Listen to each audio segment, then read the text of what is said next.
When I was growing up, there were basically two things that I began to realize that I was really interested in. That was music and video games. I was also really interested in storm chasing, but that didn't really take off in any meaningful way. Music kind of took over as I realized it was something that I really liked doing and that I was good at. And as much as that was a part of my identity, video games certainly were too. I grew up playing Sega Genesis and Nintendo 64 and Game Boy. All of my friends played games. I really, look forward every day to getting out of school and being able to go to someone's house and, and play like GoldenEye or, Street Fighter, whatever it was that we wanted to play. And I think it was when I was a young teenager that I started to realize I could put the two things together, and that like, oh wow, I can learn how to play like the Mario theme on piano, or I can learn how to play Dire Dire Docks on marimba. Oh, this is cool, yeah.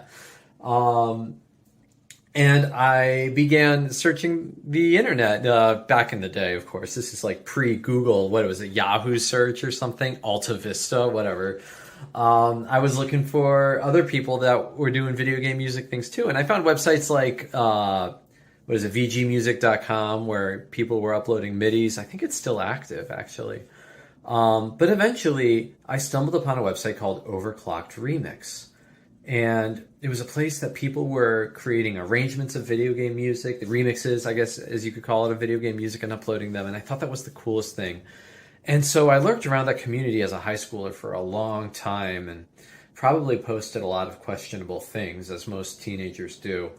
But I didn't really think that I could really get involved in something like that. I didn't really have access to the tools, the software, But then when I got to college, just out of coincidence, I found out that one of the classmates that lived on my dorm floor, a singer who went by Pixie Tricks online at the time, was also a member of Overclocked Remix. I had no idea. I got super excited, and that really reinvigorated me into getting back into that community and got me really excited about the idea of making remixes myself. And I think I remember the summer after my freshman year, that's when things changed. I got a hold of some software that I could use, and I got really excited about this track from Cave Story and started going on the forums a lot, asking people for advice and for feedback and to try to learn how to do it better. And I really found myself get super entrenched in the community over at Overclocked Remix. It wasn't long until I found out about MagFest and that all of my friends from there were going. I think the first year I heard of it, I didn't go because I'd never heard of it before.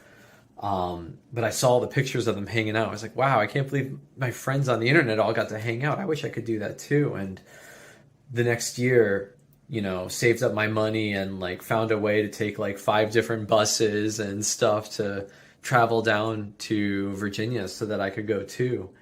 And I remember being so excited about being able to hang out with so many of my online friends from Overclocked Remix. It was this feeling that I was getting to meet and be with a family I almost didn't know I had. And I think when it comes to experiencing a community through video game music, that's what really did it for me first.